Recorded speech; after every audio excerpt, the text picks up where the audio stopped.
L'arrivée chez grand-mère.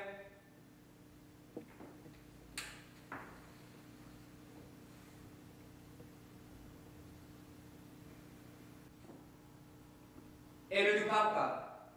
Elle va nourrir les animaux. Elle traite les chèvres, puis elle les conduit au bord de la rivière, où elle les attache à un arbre. Elle arrose ensuite son jardin. Elle cueille des légumes et des fruits qu'elle charge sur sa brouette. Elle y met un panier plein d'œufs et une petite cage, avec un lapin et un poulet.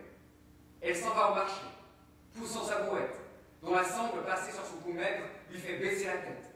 Elle titube sous le poids, mais les bosses du chemin et les pierres la déséquilibrent. Elle marche, les pieds en dedans, comme des canards. Elle marche vers la ville jusqu'au marché sans s'arrêter, sans avoir posé sa brouette une seule fois.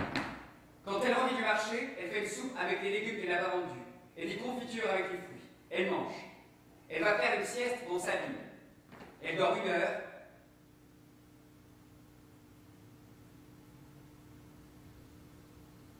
Puis elle s'occupe de la vigne, ou s'il n'y a rien à y faire, elle revient à la maison.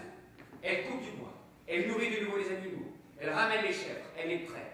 Elle va dans la forêt en rapporter des champignons et des haricots, fait des bocaux d'autres légumes, arrose de nouveau le jardin, range les choses à la cave, et ainsi de suite jusqu'à la nuit tombée. Au 6e matin, quand elle sort de la maison, nous avons déjà arrosé le jardin. Nous lui prenons des mains les sous lourdes de la nourriture des cochons. Nous conduisons les chèvres au bord de la rivière.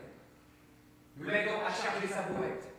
Quand elle revient du marché, nous sommes en train de scier du bois. Au repas, grand-mère nous dit: vous avez compris. Le toit et la nourriture, il faut les mériter. Ce n'est pas cela. Le travail est pénible. Mais regardez, quelqu'un qui travaille sans rien faire, c'est encore plus pénible. Surtout si c'est quelqu'un de vieux. Fils de chienne, vous voulez dire que vous avez eu pitié de moi?